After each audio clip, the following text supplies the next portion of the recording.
Well, hello. You join us at Breaksea Point, which is unofficially the southernmost point in Wales. And we're joined by not just one Seicento, but two. We've got two familiar faces here, Aaron from Car Obsession and Bella, his Seicento Sporting. We've seen on the channel before because we brought these two nuggets back together for a road trip, and this one is going to be good. Oh yes, so we're going from the south of Wales to the north. It's going to be an epic journey, yes. This is going to be amazing. And these two cars have both had improvements since they last met. Mine, it's been little fettly bits, as you well know. This one, I gather you've chavved it up a bit, sir. Chavved it up. I have put a slightly antisocial exhaust on it.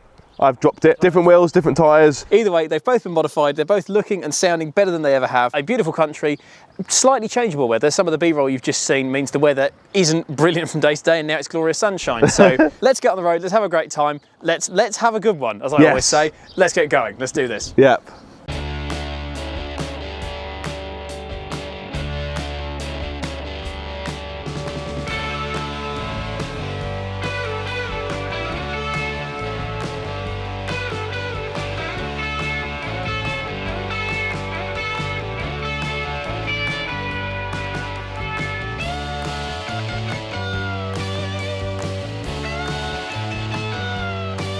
So here we are then, on the road in Wales. It's the first few miles. The sun is intermittently out, but it's Wales, so any sun at all is a win as far as I'm concerned.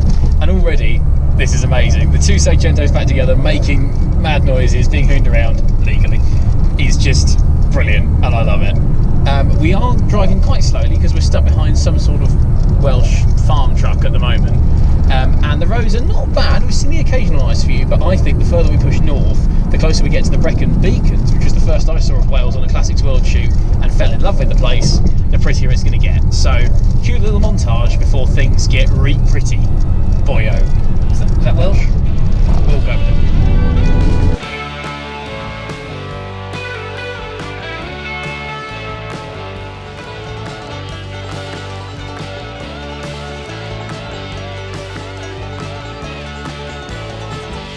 Well, it's starting to look pretty, and we've stopped here just for a little quick catch-up of camera batteries and buying lovely sweets and so on. And this is a petrol station I've got memories with because I came here for a Classics World shoot a few years back, and we brought this area of Wales to a standstill when we brought an NSX, an RX-7, an Evo 6 Tommy Macken and an R34 GTR into this very petrol station. We pretty much brought the traffic to a standstill and lined their pockets very handsomely, I should say. We're going to get cameraed up and then get into the Black Mountains, which for me is going to be a real highlight.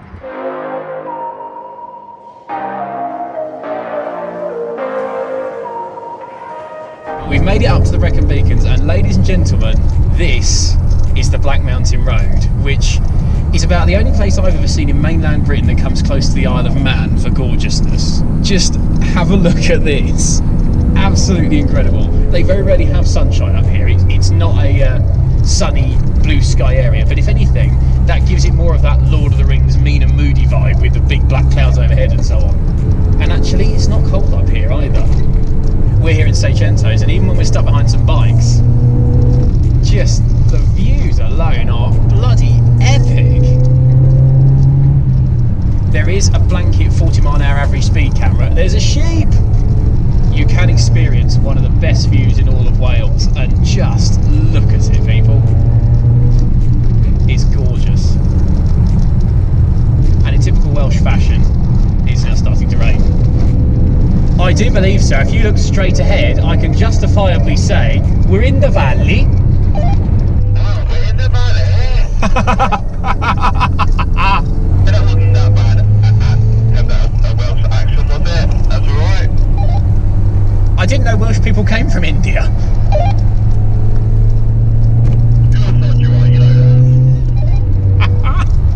Look at this.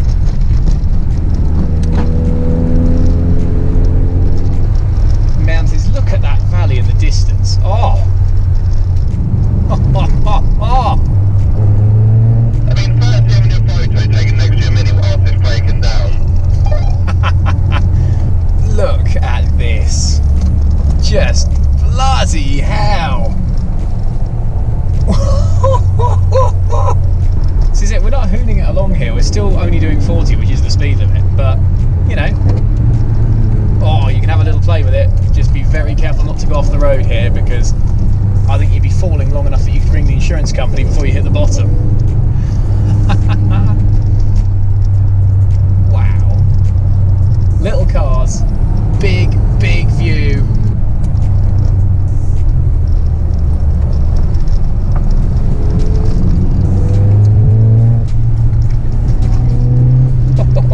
Oh yes. Oh, this is so good. I wouldn't mind going a wee bit faster, but for the sake of keeping it legal, just enjoy the road and enjoy the views. What a place. You do have to keep your wits about you. This is not a wide road. I think a little nugget like this is actually genuinely one of the better cars for this, because you don't have to worry about having too much power and going too quickly, and you don't have to worry about falling off the edge of the road. Oh, proper dry stone wall bridge here. Wow, lovely little river down there. This is just fantastic. And at this kind of speed, not only are you still having fun in a little car like this, but you're soaking up the views. What a gorgeous country. Just as a reminder, this is in Britain. If you live somewhere boring, if you work in Milton Keynes or Stoke or something, cross the country. You don't have to travel thousands of miles to the Nürburgring or get a ferry to the Isle of Man, although that is recommended. Just get to Wales. Drive along to Wales, get to the Brecon Beacons. This is the Black Mountain Road we're on now, and provided you're not expecting to go fast, because Lord knows you won't with these speed limits, you're going to have a phenomenal time. Oh yes! Oh, this is good. You can tell he hasn't got a rear anti-roll bar, and I have.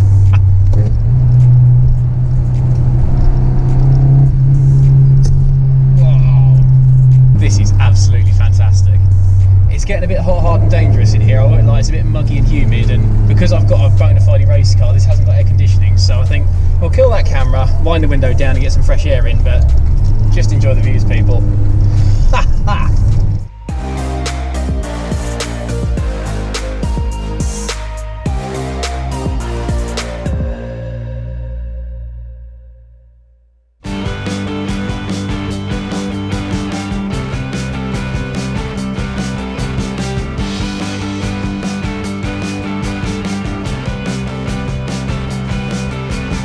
The speed limit gradually climbed and the driving roads got even more epic. We indulged in a little bit of hoonery on our way to the west coast of Wales, and a town which, if you follow a certain other car YouTuber, might seem familiar.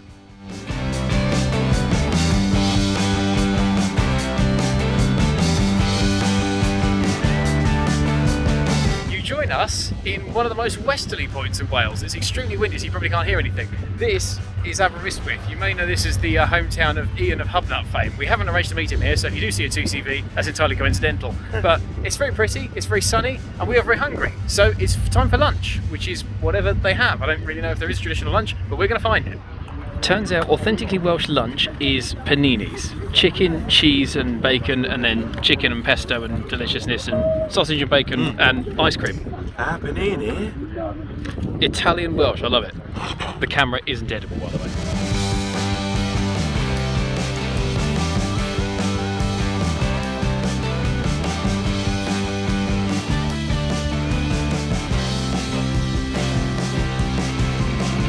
After our authentic Welsh lunch, we pushed on further north. My girlfriend clocked several Volvos for sale at the side of the road, and I promptly decided that she doesn't own enough cars. You won't buy another one. But that's not helpful. You won't buy another Volvo. It's not helpful.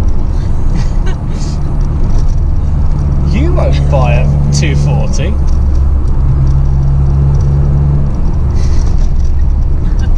You won't buy me a drive shaft for my birthday.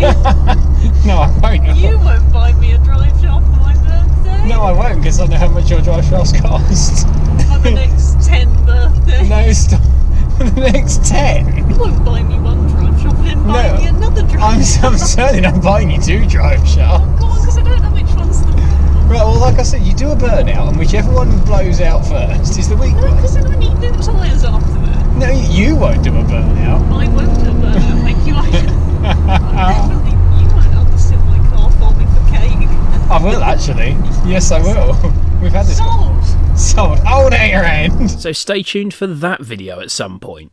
Anyway, with the sun shining, we pushed on further north, eventually reaching Wales' other legendarily epic area of beauty, the simply stunning Snowdonia National Park.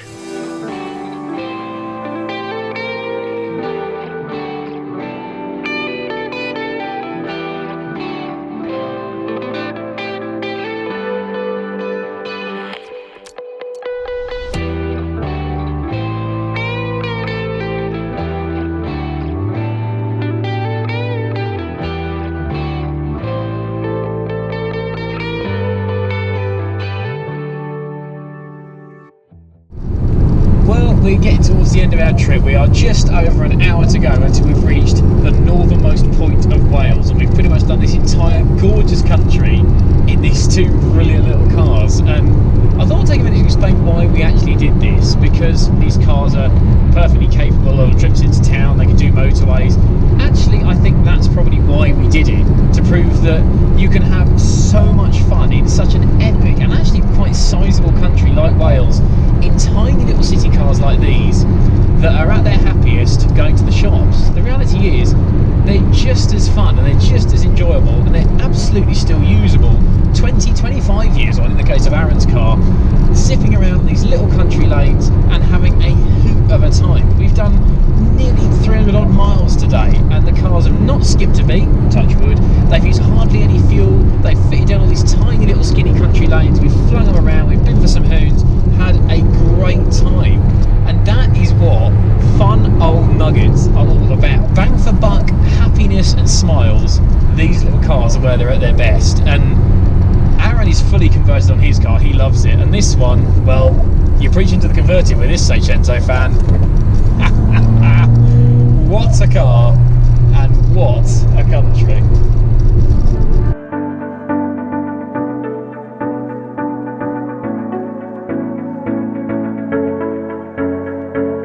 As the sun set, we completed the last few miles to Llandudno, Wales' most northerly mainland point. We sat chatting about the epic road trip that this pair of little nuggets had just completed, and we felt an immense sense of pride. We'd covered the length of this stunning country, taking in epic views and awesome driving roads in cars that many people would say were past it, with their combined 220,000 miles and 41 years. Are they as refined or as fast or as safe as a new car? No. But would a new car have made this journey so much fun, so enjoyable and so memorable? Absolutely not. And for that reason, we wouldn't have swapped our little Seicentos for anything.